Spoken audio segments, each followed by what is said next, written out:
हम लोगों का सर अब बहुत देर से इंतजार कर रहे हैं। बहुत सारे आदमी भी थे जमे हुए ये और आप आए। सबसे पहले तो हम लोगों को दुख है जो मतलब आप यहाँ से चुनाव हार गए जी। तो हम लोग इस बार कोशिश कर रहे हैं बहुत जम के। तो आप हम लोगों का यहाँ का जो है वोटर है, सबसे कुछ अच्छा एक मैसेज दीजिए ताकि AIMIM पर भरोसा जताए अच्छा से।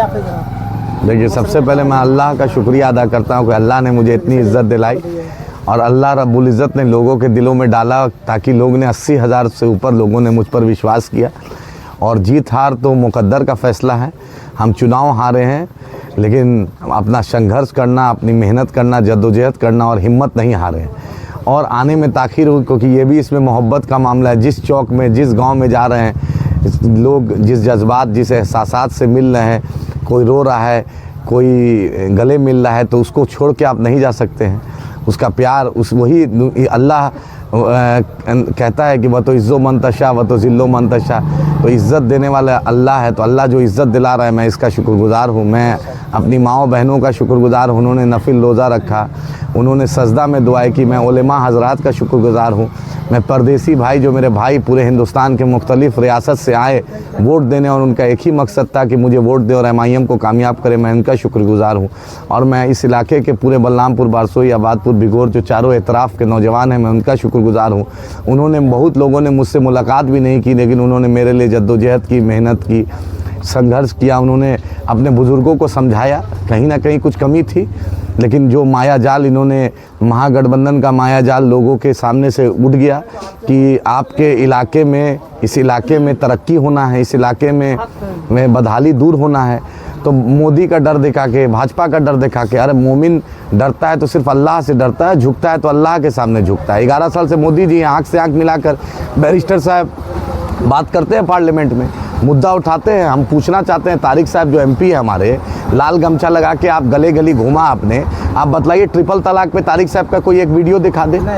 तारिक साहब का एक वीडियो CA/NRC पे दिखा दे। तारिक साहब का एक वीडियो वक्फ बिल पर दिखा दे। कुछ नहीं बोलते हैं, कुछ नहीं। यहाँ का मुसलमानों के इलाके से वोट लेते हैं लेकिन आज तक किसी सीमांचल के बेटा को, कटिहार के बेटा को MLA नहीं बनाने दिया उन्होंने।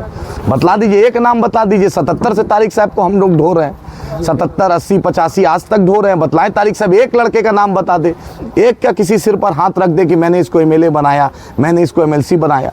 तारिक साहब उसी को साथ देते हैं जो उनको वोट नहीं देता है। अभी भी उसी के यहाँ जाएंगे जो वोट नहीं देता है। और तारिक साहब को जवाब देना पड़ेगा ना। इस इलाके की बदहाली को 1.5 लाख से ऊपर वोट देता है लोग, तो 1.5 लाख वोट का क्या हक अदा किया है। और जो विधायक भी हमारे थे, उनके साथ भी जो 1 लाख से ऊपर वोट आया था। जितना तेजस्वी जी और नीतीश जी के साथ सरकार में फ़ोटो खिंचाया था, कम से कम खुरादार ब्रिज बनवा देते, कुचिया मोड़ का ब्रिज बनवा देते, जबतपुर का ब्रिज बनवा देते, बाहिन बना देते, डबडोलिया बाजितपुर का बना देते, कुछ तो इलाके में करा देते। हम तो चाहते हैं इलाके की तरक्की। और जो मोहतरमा जीती है, अब उनसे सवाल है, आप सरकार में हैं, अब तो आपको जवाब देना पड़ेगा ना। चिराग जी कहते हैं बिहार फर्स्ट, बिहारी फर्स्ट, तो अब देखना चाहते हैं Balrampur first, Seemanchal first, Katihar first. ये जो बदहाल इलाका है, ये कब फर्स्ट होगा? ये इलाका पूछ रहा है ना, आपको तो लोगों ने वोट दिया ना। सिर्फ अब तो वोट दिया, आप काम शुरू कीजिए। ब्लॉक की घुसखोरी को ख़त्म कीजिए, जो दलाली चल रही है ब्लॉक में उसको कम कीजिए, म्यूटेशन में जो धांधली चल रही है उसको बंद कीजिए, पुल पुलिया बनाइए, सड़क की खस्ता हाल है उसको कीजिए, हॉस्पिटल में डॉक्टर लाइए। अब चिराग जी ये नहीं ना बोलेंगे बिहारी फर्स्ट, बिहार फर्स्ट, अब तो सत्ता फर्स्ट। अब देखना है कि मलाई फर्स्ट है, सत्ता की मलाई फर्स्ट है कि बलरामपुर की जनता फर्स्ट है। जनता तो पूछेगी आपसे। और हम तो, मैं 80,070 वोट लाया हूँ। मुझे लोगों ने जो इज़्ज़त दी, जो मोहब्बत दिया, जो साथ दिया है, उसका मैं एहसानमंद हूँ। अपनी ज़िंदगी के आखिरी सांस तक कर्जदार हूँ।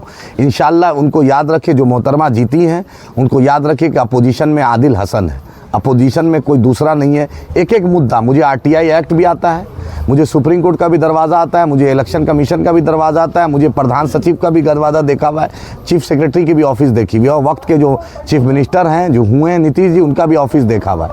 हम तो मुद्दा उठाएंगे।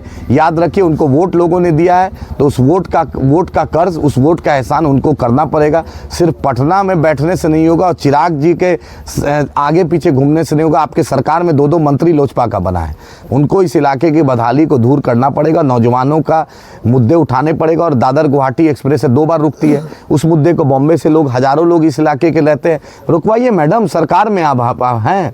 आप सरकार में आए, यह लड़कियों का कॉलेज खुलवाइए, यहाँ 2-2 कॉलेज कॉन्स्टिट्यूएंट कॉलेज करवाइए, अच्छा पुल पुलिया खुलवाइए। और सबसे बड़ा जो मुद्दा है घूसखोरी का, सीओ को ठीक कीजिए, सिस्टम को ठीक कीजिए, हॉस्पिटल में रात में डॉक्टर को रखिए, जितना ब्रिज है उसका सर्वे करवाइए, रोड का सर्वे करवाइए ताकि रोड काम हो सके। चलिए, एक लोगों ने 25 साल से एक जो राज था उसको तोड़ा है, आपको मौका दिया है, आप काम कीजिए। और आज ही से काम होना चाहिए ना, बिस्मिल्लाह तो आज से होना चाहिए। आज शपथ सरकार ले लिया, कल परसों आप लोग भी शपथ लीजिएगा, उसके देखेंगे। 1 महीना आपको भी टाइम देते हैं कि देखते हैं 1 महीना में कि 1 महीना तक आप अपना स्वागत यात्रा, सम्मान यात्रा, शुक्रिया यात्रा आप कीजिए, ठीक है। उसके बाद तो, लेकिन तब भी डीएम साहब को, एसपी साहब को, एसडीओ साहब को, बीडीओ साहब को बोलिए कि घूसखोरी तो बंद हो। जो दिल्ली बॉम्बे में या बेचारा किसान मजदूर कमा रहा है, बिना घूस के म्यूटेशन नहीं होता। जो भी सीओ साहब है, जो भी बीडीओ साहब है, याद रखिए आपको साफ साफ बोल रहे हैं, या तो आप प्यार से ट्रांसफर करा लीजिए अपना नीतीश जी को बोल के, जो वक्त का रेवेन्यू मिनिस्टर। यहाँ अगर घूसखोरी कीजिएगा तो मेरे विजिलेंस डिपार्टमेंट की भी जानकारी पता और आपके घर का भी एड्रेस निकाल लेंगे, आपका विजिलेंस से जांच मैं करवा दूंगा। याद रखिए, मैं हाई कोर्ट में PIL दायर करूंगा, मैं PIL दायर करने वाला हूं। मैं स्वास्थ्य मंत्री के पास भी मैं भी रास्ता देखा हूं जाने का, खाली मैडम विधायिका नहीं देखी है। जो भी स्वास्थ्य मंत्री बनेंगे उनको भी यहाँ डॉक्टर देना पड़ेगा। हम वो नहीं है कि आंदोलन बिजली का हुआ हम लोग को लेके घूमेंगे। हम आंदोलन करना जानते हैं, हम प्रधान सचिव को घेरना जानते हैं, हम वक्त के मंत्री को घेरना जानते हैं। उनको इस इलाके की बदहाली दूर करनी पड़ेगी। और अल्लाह ने मुझे मौका दिया, हिंदुस्तान का ऐसा कोई प्लेटफॉर्म नहीं रहेगा, कोई भी प्लेटफॉर्म याद रहेगा उस पर MIM इस बात को मैं उठाऊंगा। और मेरे पास 5 MLA हैं सदन के अंदर, वो 5 MLA मुद्दा उठाएंगे इंशाअल्लाह ताला। अख्तरुल इमान साहब, तौसीफ भाई, मुर्शिद भाई, सरवर भाई, गुलाम सरवर साहब सदन के अंदर उठाएंगे इंशाअल्लाह। सदन के बाहर आपका भाई आदिल हसन है।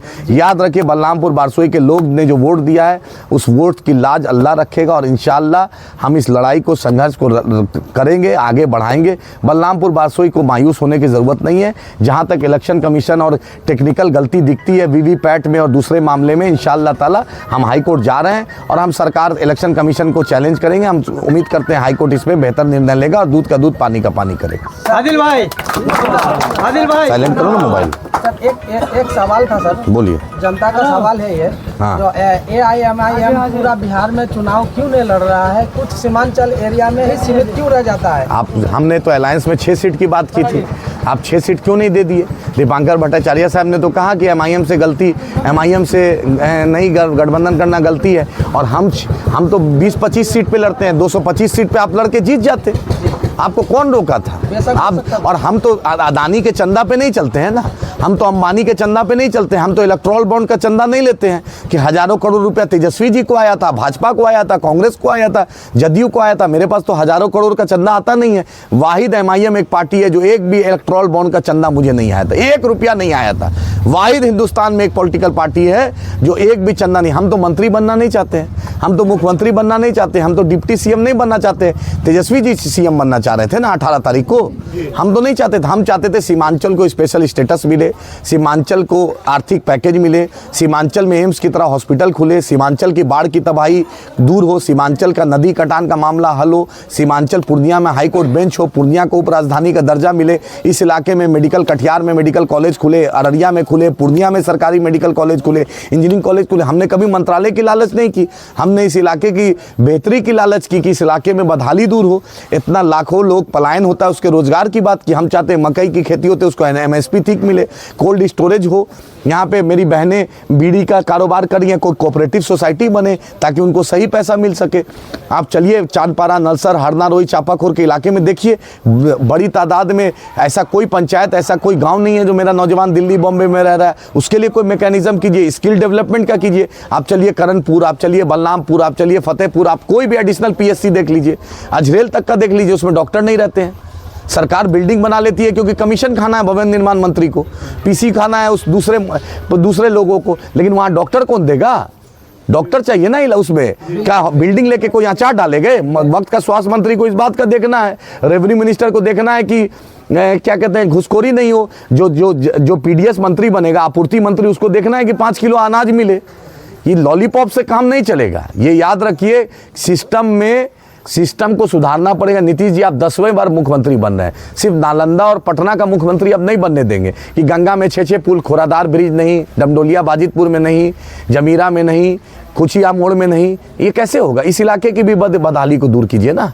ये भी इलाका टैक्स देता है ना, ये भी इलाका चाहता है ना तरक्की।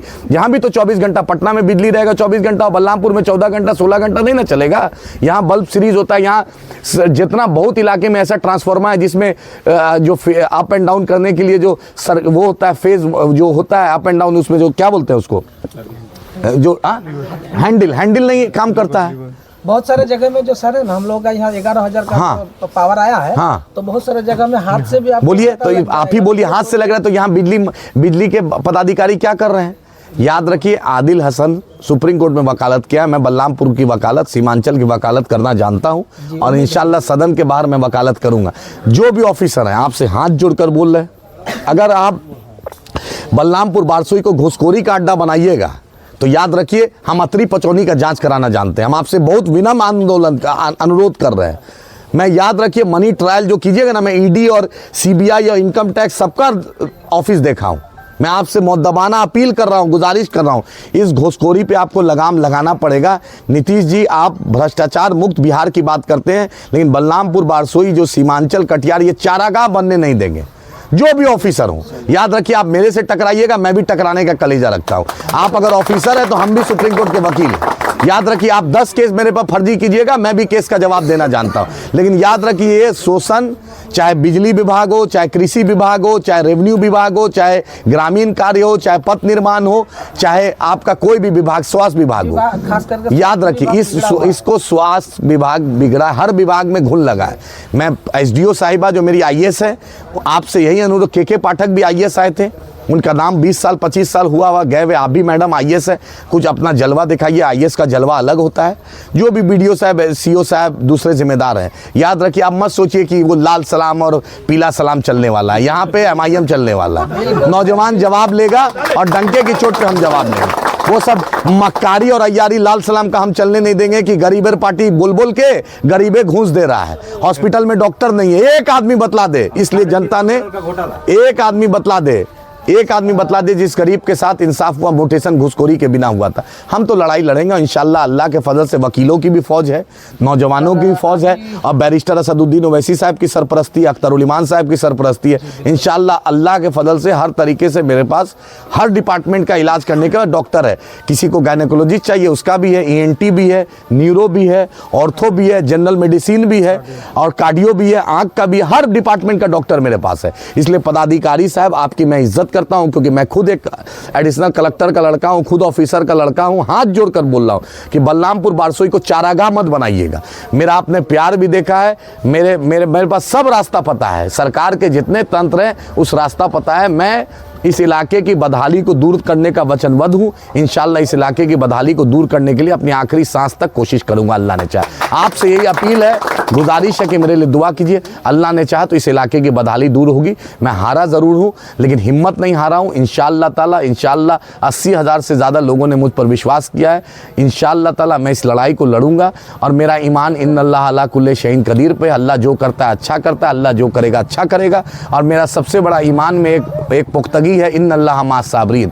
तो बेशक अल्लाह सब्र करने वाले के साथ है। अल्लाह जो किया है कुछ बेहतर होगा, कुछ और अच्छा होगा। लेकिन मैं बलरामपुर बारसोई की खिदमत करना चाहता हूँ।